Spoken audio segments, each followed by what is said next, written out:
कि आपके पास कितनी जनसंख्या है, मायने ये रखता है कि आप किस लेवल का कंटेंट प्रोवाइड कर रहे हैं। 100 बच्चे हैं और 100 बच्चे ने मेहनत किया, पेपर दिए, हमारे यहाँ 50-60 बच्चे हैं, इसी में 23 प्लस बच्चे ऐसे जो 90 प्लस नंबर लाए, और ये पूरे यूपी में आपको 11वीं रैंक मिली। तो हमने करके दिखाया है कि अगर आप शिद्दत से मेहनत करते हैं और लगन से मेहनत करते हैं, लगे हुए हैं, तो आपको सफलता जरूर मिलेगी, चाहे जो हो जाए। भाई सफलता एक दिन में तो मिलती नहीं है। अगर कोई कहे कि हम एक दिन में टॉपर बन जाएंगे, तो टॉपर बनने के लिए एक दिन काफी नहीं होता है। टॉपर के पीछे एक बहुत बड़ी मेहनत होती है, और वो मेहनत किसी एक की नहीं होती है, उसके घर की होती है, टीचरों की होती है, और उसकी खुद की होती है। मेरा यहां तक मानना है कि मैं नहीं टॉप कराया, वो विद्यार्थी खुद टॉप किया है, इन्होंने खुद टॉप किया है, हमने नहीं टॉप कराया है। टॉप कोई किसी कराता हुआ नहीं है। अगर कोई हमने टॉप कराया है तो वो श्रेय नहीं है, मैं कोई श्रेय लेता हूं, क्योंकि मैं जानता हूं कि टॉपर बनने के लिए कोई शिक्षक की नहीं, पूरे घर का सपोर्ट रहा होगा, घर ने सहयोग किया होगा, पेरेंट्स ने सहयोग किया होगा, टीचरों ने किया होगा, इनका खुद का बहुत ज्यादा है। भाई मैं बहुत अच्छा पढ़ाऊं, ये घर जाके मेहनत ही ना करें, कोई मतलब है? कोई मतलब ना निकलता। लेकिन इन्होंने मेहनत किया, जो कहते थे ये करते थे, और हमेशा ये कहते थे कि सर हमको भी थोड़ा और इंप्रूवमेंट करना है। अब भी जिस दिन उन्होंने टॉप किया उस दिन पढ़ने आए थे, और उस दिन की बात है, उस दिन भी जब पढ़ने आए थे हमें बड़ा अच्छा लगा।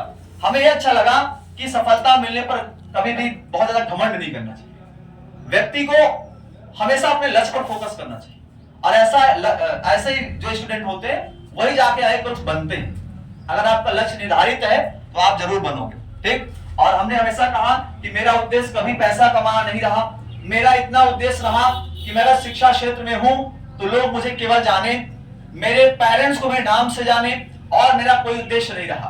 मैं जब परसेंट ये सुना 96%, 11वीं रैंक पूरे यूपी में, तो मेरे आंसू निकल रहे थे क्लास के अंदर। हमने कहा कि मेरी जो मेहनत है वो आज मेरे सामने है।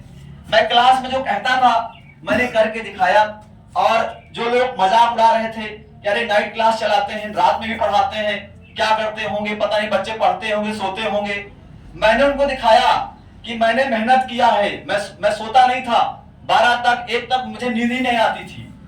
मुझे अंदर एक वो था कि जज्बा था कि हमें कुछ करके दिखाना, इस बार किसी भी कीमत पर हमें टॉप करके दिखाना है, और मैंने करके दिखाया। मैं वैसा कहा कि यूं पानी सा बहूं इरादा नहीं है मेरा, यूं पानी सा बहूं इरादा नहीं है मेरा, यूं समंदर में हिचकोले खाऊं वो इरादा है मेरा, यूं तो पैसा हर कोई कमाता है जमाने में, कुछ बड़ा नाम कमाऊं वो इरादा है मेरा।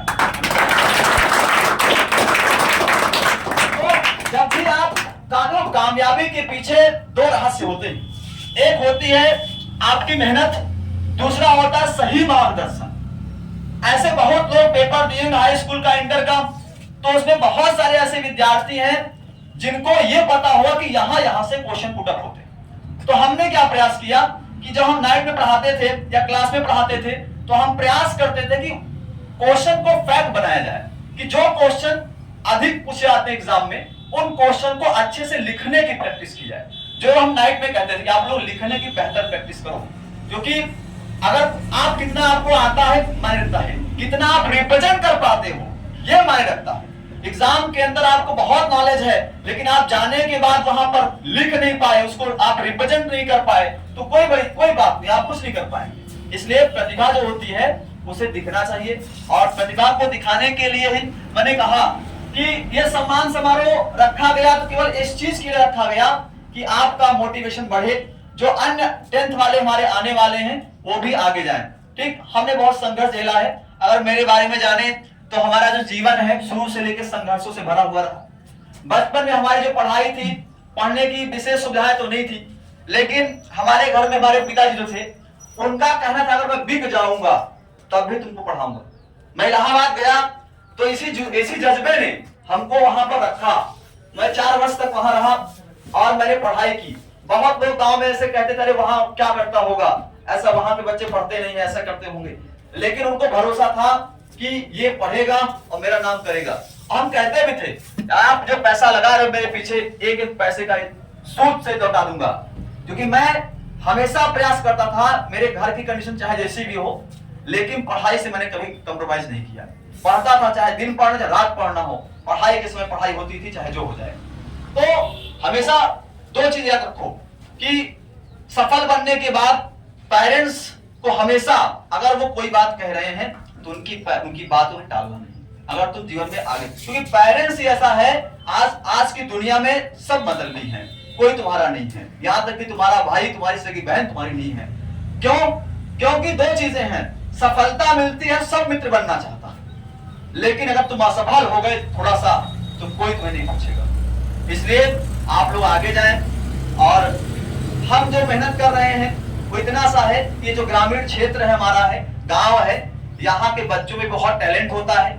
अगर उन्हें सही मार्गदर्शित किया जाए और अच्छे से पढ़ाया जाए तो यही गांव से अनेक टॉपर बन सकते हैं, अनेक आईएएस बन सकते हैं, अनेक जो है लेफ्टिनेंट बन सकते हैं, अनेक जो है डॉक्टर बन सकते हैं, इंजीनियर्स बन सकते हैं, बहुत सारा चीज कर सकते हैं। जरूरत इस चीज की है कि उन्हें अच्छा पढ़ाया जाए। हमारा प्रयास रहा कि कंटेंट को उस लेवल का दिया जाए, जो कंटेंट आप पढ़ने के बाद जाओ किसी कंपटीशन को फेस करो तो वहां पर लगे कि नहीं, केडी सर ने, संजय सर ने जो भी चीजें पढ़ाई थी वो उनका वेटेज कहीं ना कहीं हमको कंपटीशन में मिल रहा है। और हम जो नोट्स बनवाते हैं, आप कभी नोट्स जाके पढ़िए, मैं क्यों कहता हूं नोट्स आप अच्छा बनाओ, क्योंकि जब आप नोट्स बनाते हो तो आप जब नेक्स्ट लेवल पर तैयारी करते हो तो वो नोट्स आपको बाद में काम देते हैं। हमेशा वो बेस है आपका, क्योंकि उसने आपको बनाया, अपने हाथ से बनाया है, अपने हाथ की बनाई हुई चीज, अपने जो पढ़ी हुई चीज अगर एक बार रिवाइज कर लो तो दिमाग को पूरा फिट हो जाता है, सबसे बड़ा फायदा।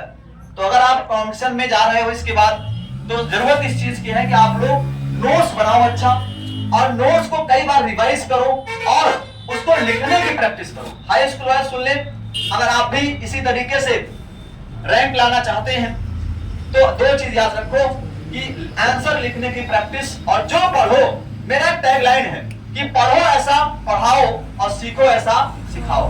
अगर तुम्हारे जीवन में टैगलाइन है तो तुम असफल नहीं हो। मेरा उद्देश्य है कि हमारा जो छात्र है वो कभी असफल ना हो, और वो दो चीज से होगा, पढ़ाई के साथ साथ आपके पास स्किल का होना बेहद जरूरी है। आज के जीवन में अगर आपको आगे जाना है तो आपको पढ़ाई के साथ साथ आपके पास स्किल का होना बेहद जरूरी है। होता क्या है, बहुत सारे बच्चे पढ़ते हैं, तैयारी करते हैं, और बाद में होता क्या, जब सिलेक्शन नहीं होता है तो बहुत वो टूट जाता है और वो बड़ा अजीब सी स्थिति होती है। लेकिन हमने ये चीज देखा, अगर जो विद्यार्थी पढ़ाई के साथ साथ स्किल रखता है, जैसे मैं पढ़ाता हूं तो मेरे अंदर टीचिंग का स्किल था, तभी तो मैं पढ़ा रहा हूं, मेरे पास बहुत नॉलेज होना बड़ी बात नहीं है, नॉलेज में और उसमें स्किल में बहुत डिफरेंट है। आपके पास नॉलेज है तो नॉलेज को रिप्रेजेंट करना स्किल है, आप किस तरह से प्रोवाइड कर रहे हो।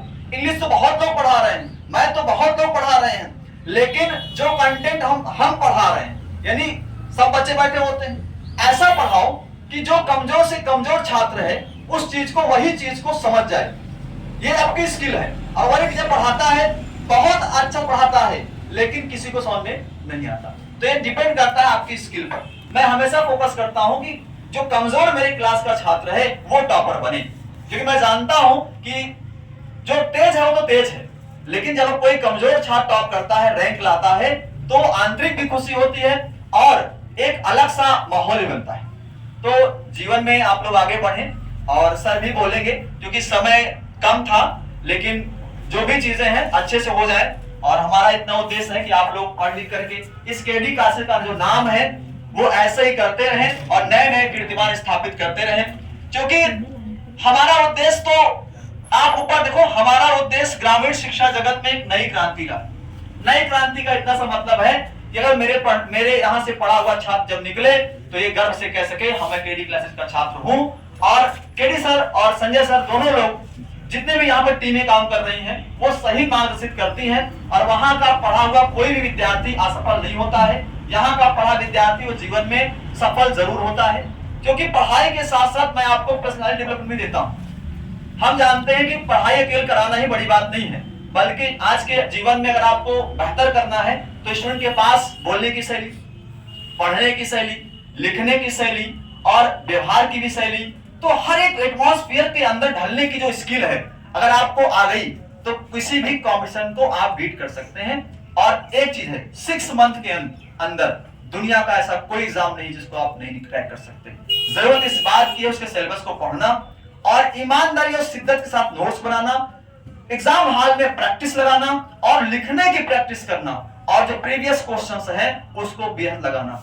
जब आयुष जी बैठे हुए हैं जिन्होंने रैंक लाई है, 11वीं रैंक लाई है, और इनसे आप पूछे बताएं, मैं हमेशा कहता आप लोग आंसर लगाओ, शाम को आंसर आप लिखने की प्रैक्टिस करो, क्योंकि जरूरी इस बात क्या है कि वहां जाने के बाद विद्यार्थी लिख नहीं पाता है, उसको आता बहुत कुछ है लेकिन उसको रिप्रेजेंट नहीं कर पाता है, जो समस्या थी, लेकिन उन्होंने करके दिखाया।